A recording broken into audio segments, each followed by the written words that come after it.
Welcome back everyone, it's Richie here again. So today we're going to talk about Goblinoids for a very short time because they're going to be featured in the next video.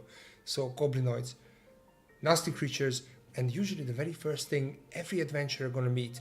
When you throw them against new players, they'll be like, wow, this is great, new enemies to fight. And what do they look like? Whoa, they're gross, they're disgusting.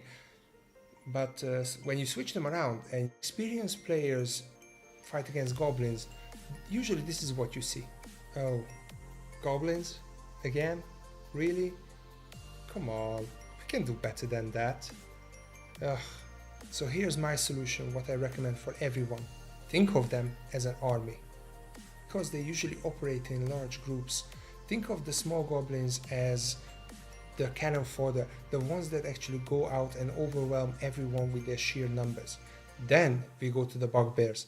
Bigger, stronger, larger, extra 5 feet reach, and usually use large bludgeoning weapons. And of course we go to the hobgoblins. They are much more intelligent, they have better armor, better weapons. Let's say your players stumble upon a ruin, they go inside, find a couple of goblins, easy to dispatch. Maybe they're like, come on, just a few of them. They go inside, they meet a couple of more goblins, but now a bugbear is leading them. Bit harder, they dispatch them, they go a little bit further, more bugbears appear with, let's say, a hobgoblin leading them. Now the tables have turned completely. They thought that it's an easy encounter, but it gets harder and harder as they go in, just because you put a couple enemies together and use them correctly. And as a bonus, I'll tell you how I make it challenging for my players to fight against goblinoids. You can give them pack tactics. Simple thing, but can be very dangerous. Let's say a couple of goblins attack a character, each of them has advantage because there's another one against them. Or you can add a leadership bonus for one of your hobgoblins. Whenever his turn comes, instead of moving, he'll yell and allow every one of the goblinoids to move 5 feet. Not much, but that can give them a lot of advantage.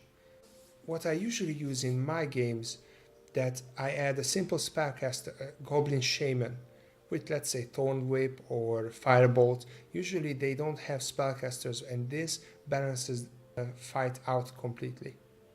So if you have a different way to using goblinoids, maybe even a better way to make the fight challenging for players, just leave them down in the comments. If you like this video, don't forget to give it a thumbs up, subscribe, and hit the bell icon so you can get notified of the new videos. And until then, keep on rolling.